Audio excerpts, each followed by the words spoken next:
सांसद जी, इसी से जुड़ा मेरा एक प्रश्न है, आपकी अनुमति से पूछना चाहूँगा। हाँ। सरकार ने जो पिछले सत्र में 3 कृषि संबंधित कानून बनाए हैं, इनका दिल्ली और कुछ राज्यों में विरोध भी हो रहा है। इसमें एक बात संसद में विशेष रूप से राज्यसभा में जो सभी प्रक्रियाओं का पालन न होना है, यह भी की जा रही है। आपसे इसके बारे में जानना चाहेंगे और ये बिल किसानों की आय बढ़ाने के लिए कितना महत्वपूर्ण किस तरीके से है? देखिए अंकुर जी, ये जो तीनों कृषि बिल लाए गए, यह ऐसा नहीं है। लाने के पहले भी राज्यसभा में पूरी चर्चा हुई थी और खूब लोगों ने अपने उद्गार व्यक्त किए। जब हम लोगों ने सवाल ये किया कि कांग्रेस ने तो अपने चुनावी एजेंडे में इसको रखा था, तो आज कांग्रेस क्यों विरोध कर रही है,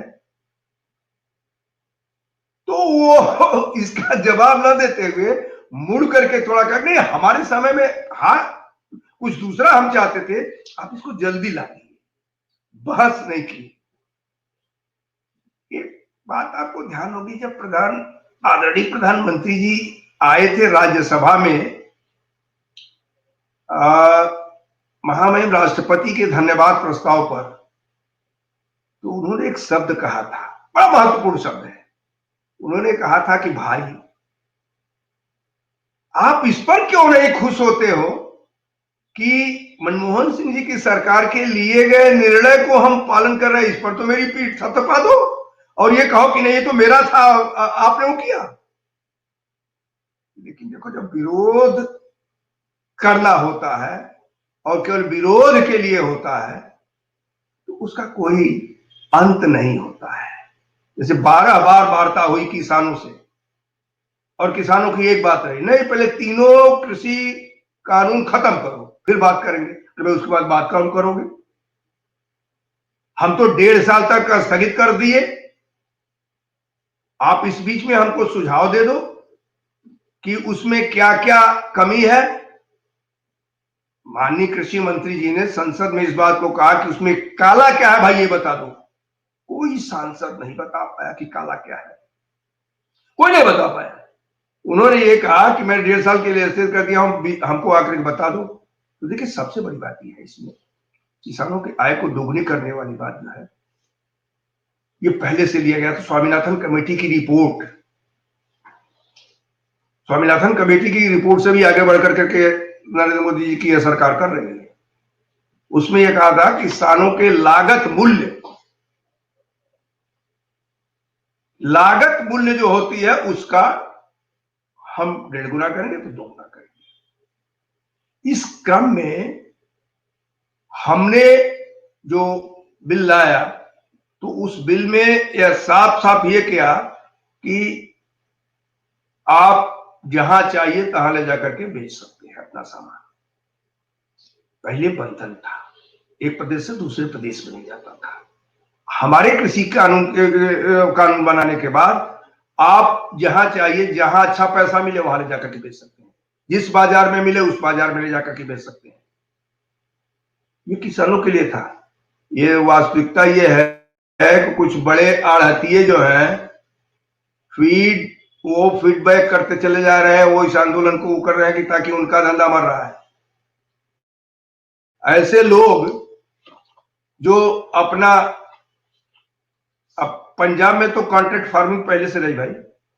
पेप्सिको, इस कानून के बनने के पहले पेप्सिको पंजाब में कॉन्ट्रैक्ट फार्मिंग कर रही है और हम अंबानी को दे दे रहे हैं, हम अडानी को दे दे रहे हैं। और माननीय पंजाब के मुख्यमंत्री जी थी, वो कौन करा रहा था? श्री नरेंद्र मोदी जी नहीं करा रहे थे। और जब बार बार इसी बात को कहा जाता है कि अडानी को दे रहे हैं, अंबानी को दे रहे हैं, अडानी और अंबानी कब पैदा हुई, मैं पूछना चाहता हूं।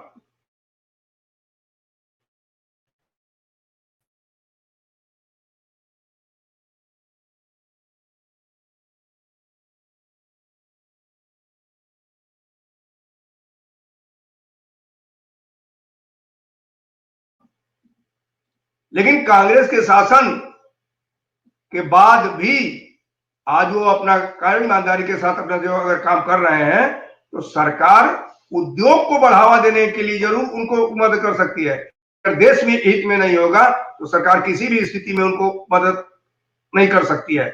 इस नाते हमने कृषि कानूनों में किसानों के हित के लिए जो लाए वह इस नाते लाया कि किसान जाए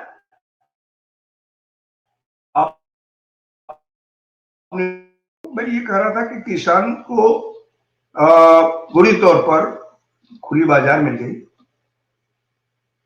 आज ट्रेड में आप देखते होंगे कि ट्रेड में अपने अनुसार वो लोग माल का मूल्य लेते हैं। अगर श्री नरेंद्र मोदी जी की सरकार ने यह कह दिया कि नहीं आप भी खुले बाजार में जहां चाहो अपने माल का इतना पैसा ले सकते हो तो बुरा क्या कर दिया। हमने तो किसान के हित के लिए किया, लेकिन वह लोग जो आज ये सब करा रहे हैं उनको किसान से नहीं मतलब है, उनको नरेंद्र मोदी के विरोध से मतलब है। तो श्री नरेंद्र मोदी का विरोध हम कैसे करें। अभी आपने इधर देखा होगा कि एक और 2 दिन से आ गया ईशा रवि और ये वो सबके सब लोग आ गए। अरे भाई कुछ लोग ढपली बजाते हुए हर जगह जो हो जाते हैं। जैसे प्रधानमंत्री जी ने कहा कि आंदोलन जीवी, वो विद्यार्थी के भी उसमें आंदोलन में भी चले जाएंगे, वो सामाजिक आंदोलन में भी चले जाएंगे, कृषि के आंदोलन में भी चले जाएंगे, हर जगह जाएंगे। क्योंकि ये लोग सही अर्थों में, जैसे वृक्ष होता है ना, तो वृक्ष पर कुछ ऐसी लताएं होती है जो चढ़ जाती है, उनका अपना अस्तित्व कोई नहीं होता है। उसी वृक्ष से वो खाद्य सामग्री लेती हैं, अपना पोषण करती हैं, वृक्ष को सुखाने का काम करती है। तो जितने परजीवी हैं वो किसानों को सुखाने का काम कर रहे हैं, अपने को बढ़ाने का काम कर रहे हैं, एनजीओ चला रहे हैं। इससे मुक्त होने की आवश्यकता है। किसान को जो सरकार दे रही है वो भरपूर ढंग से लेने की आवश्यकता है।